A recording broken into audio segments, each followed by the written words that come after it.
বর্ষার এক রাত। আকাশে চাঁদ নেই, শুধু কালো মেঘ আর মাঝে মধ্যে বিদ্যুতের ঝলকানি। গ্রামের কবরস্থানে কাদামাটি আর বৃষ্টির পানি জমে কাদা হয়ে আছে। রহিম পেশায় কবর খোঁড়ার কাজ করে।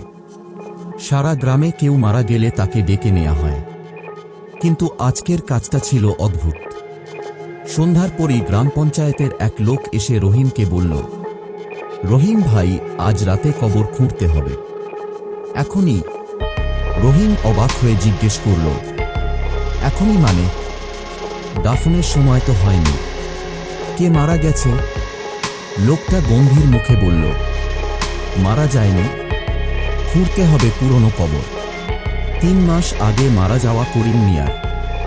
এই কথা শুনে রহিমের বুকের ভেতর কেমন ঠান্ডা হয়ে গেল। পুরনো কবর খোঁড়া ভালো কিছু নয়, এটা সবাই জানে। কিন্তু লোকটা বলল, করিম মিয়ার পরিবারের দাবি, ওরা রাতে কবরের দিক থেকে খট শব্দ শুনেছে কয়েকবার। রহিম টাকা পয়সার লোভে রাজি হয়ে গেল, কিন্তু মনে একটা ভয় গেঁথে গেল। রাত 12টার দিকে সে একা কবরস্থানে এসে দাঁড়াল। হাতে কুড়ালো, কাঁধে কোদাল। চারপাশে শুধু ঝিঁঝি পোকার শব্দ আর দূরে মাঝে মাঝে কুকুরের ডাকে কানে লাগছিল। বিদ্যুতের আলোতে গাছের ছায়া লম্বা হয়ে পড়ছে, যেন কালো দানব দাঁড়িয়ে আছে। করিম মিয়ার কবরটা কবরস্থানের এক কোণে, বড় একটা নিম গাছের পাশে। মাটির ওপর কিছু শুকনো পাতা জমে আছে।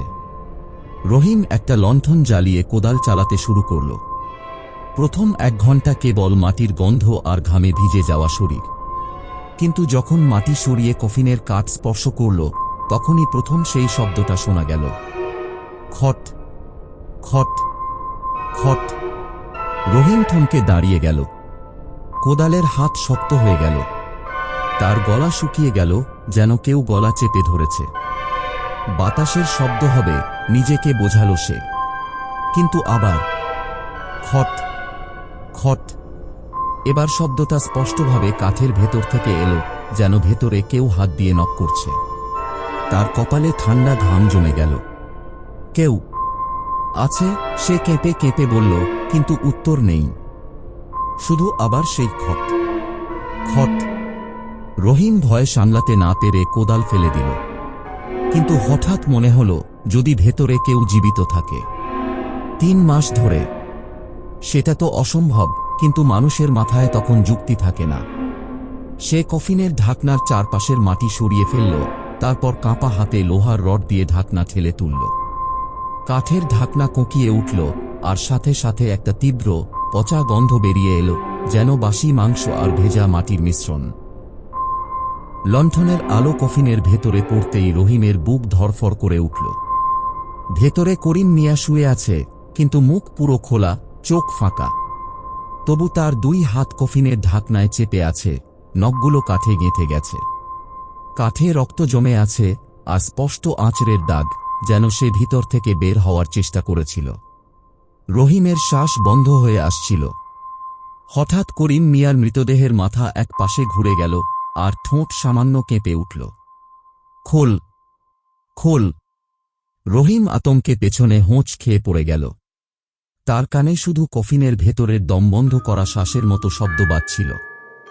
বিদ্যুতের ঝলকানিতে মুহূর্তের জন্য মনে হল, করিম মিয়ার চোখ দুটো ফাঁকা গর্ত থেকে সোজা তার দিকে তাকিয়ে আছে। লণ্ঠনের আলো দুলে উঠল, আর রহিম দৌড়ে পালাতে চেষ্টা করল।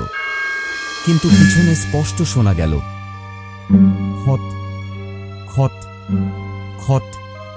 এবার সেই শব্দের সাথে ভেজা কাদায় কারো পায়ের শব্দ মিলল, যেন কেউ কফিন থেকে বেরিয়ে তার পেছনে আসছে। রহিম দৌড়ে গেট পর্যন্ত এসে থেমে গেল, কারণ গেটের বাইরে দাঁড়িয়ে আছে গ্রামের সেই লোক, যে তাকে ডাকতে এসেছিল। লোকটার মুখে অদ্ভুত হাসি, দাঁতগুলো পচা হলুদ। পেয়ে গেছো ওকে? রহিম হাঁপাতে হাঁপাতে বলল, ও জীবিত। ভেতরে। লোকটা ধীরে ধীরে রহিমের দিকে এগিয়ে এলো। না রে, ও জীবিত না, শুধু ডাকা হলে ওঠে। পেছনে তাকাতেই রহিম দেখল, করিম মিয়া কবর থেকে বেরিয়ে এসেছে। তার শরীর কাদা আর পচা মাংসে ঢাকা, চোখ দুটো ফাঁকা, কিন্তু হাসি ভয়ঙ্কর। বজ্রপাতের আলোয় মুহূর্তের জন্য পুরো দৃশ্যটা স্পষ্ট হয়ে উঠল। রহিম, কবর থেকে ওঠা করিম মিয়া আর গেটের লোক, তিনজন দাঁড়িয়ে আছে, কিন্তু আশ্চর্যজনকভাবে কারো পায়ের নিচে ছায়া নেই। বিদ্যুতের ঝলকানি মিলিয়ে যেতেই চারপাশ অন্ধকার হয়ে গেল। দূরে আবার শোনা গেল খট খট খট। এবার শব্দটা শুধু কবর থেকে না, মাটির নিচের চারপাশ থেকে আসছিল, যেন আরো অনেক কফিন একসাথে নক করছে।